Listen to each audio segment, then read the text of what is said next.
Today I'm talking about how to set up Klipper for Ender 3, but this is super similar to other printers if you want to set up Klipper on them. First, I'm going to talk about what is Klipper. Klipper is a standalone firmware which has its pros and cons, which I'm going to talk about. But it is different from other firmwares because you need a Raspberry Pi or other device to run Klipper, because it does all the math involved on the Raspberry Pi, and just has the controller board move the motors. Some pros are that you have pressure advance. It is when it adjusts the flow of the filament in response to change in speed. It helps to compensate for the effects of sudden speed changes that can occur during fast printing, and can improve the accuracy and quality of printed parts. And it has input shaping, which helps cancel out ringing in your printer from vibrations. What this does is lets your printer run at higher accuracy settings that you previously used without any harmful harmonical causes any ringing in detail on your prints. There is two ways to do this. First, you have to calibrate print and manually go in and change it. But another option that Klipper supports is actually attaching a accelerometer such as ADXL 355 on your printer's toolhead, plugging that into your Raspberry Pi, running a script that runs some vibration frequencies through your printer's movement, then uses the measured output from that to adjust the settings to comprehend from the vibrations induced by certain movements from the printer. Plus, it is faster to change the configuration if you want to add something than reflashing your board. Some cons are it's more complicated to hook up everything and flash the thing, and it needs a additional thing to run it, like a Raspberry Pi or another device, like an Orange Pi. Now I'm going to tell you guys what you need to do this.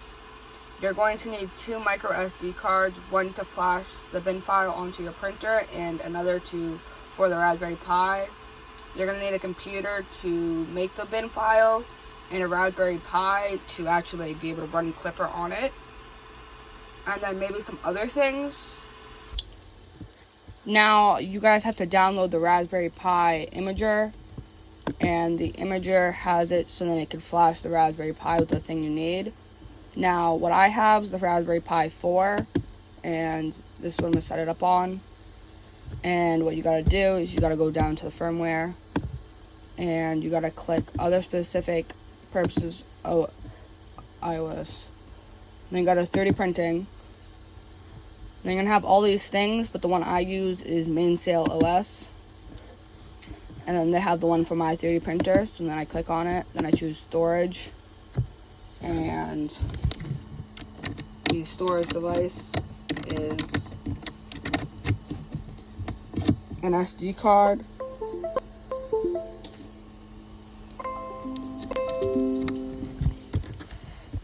So then I use it, and then I flash it.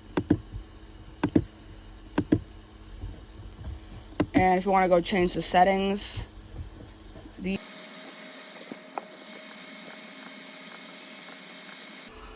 once that's done, you want to plug it into your Raspberry Pi on the back of it. And if you have a printable thing like I do with my 3D printer, I have my Raspberry Pi in there already connected. But when you do it, you want to plug it into the back of it, then you plug it in and wait a little bit. So then once you wait a little bit, it will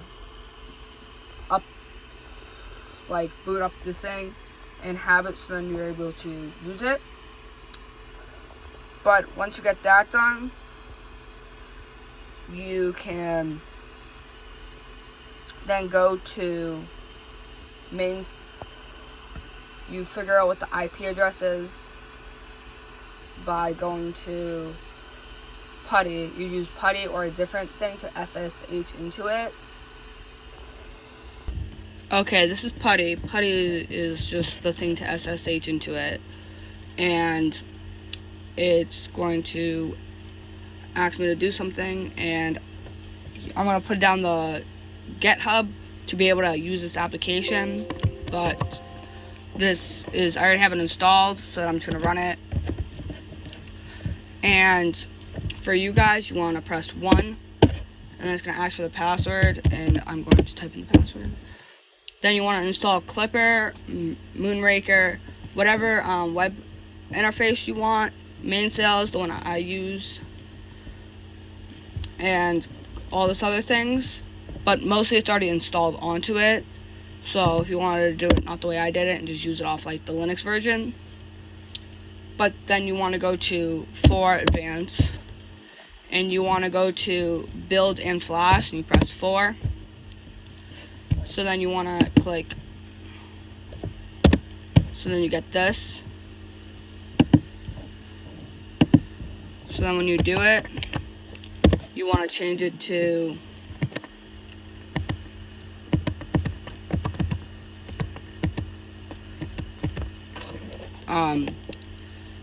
STM32, because that's the thing, and then it's same on this. So then your bootloader, you want to have it as 28. Then if you want to have it, you usually want it to communicate with this. So then you do that, and then you press Q to quit, and then you press Y, and it's going to start building it. And when it starts building it, it's going to have it build the bin file.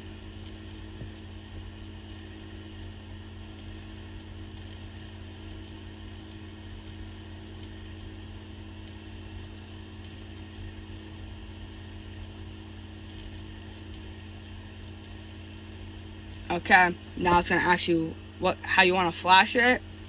And you can flash it 2 ways. You can flash it through the cable that's already connected to the Raspberry Pi to your printer. Or you can, once you have your micro SD card, you put it into the printer. Then you want to shut off your printer fully so you don't have the Raspberry Pi plugged into it.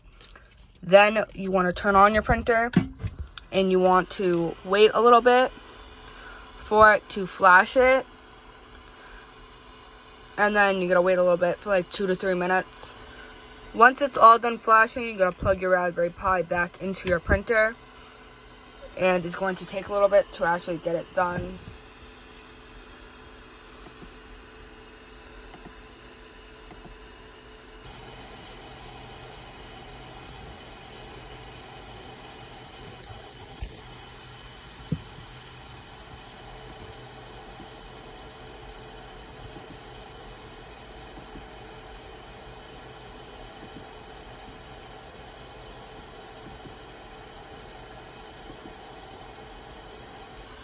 Once it's all done flashing, you gotta plug your Raspberry Pi back into your printer, and it's going to take a little bit to actually get it done.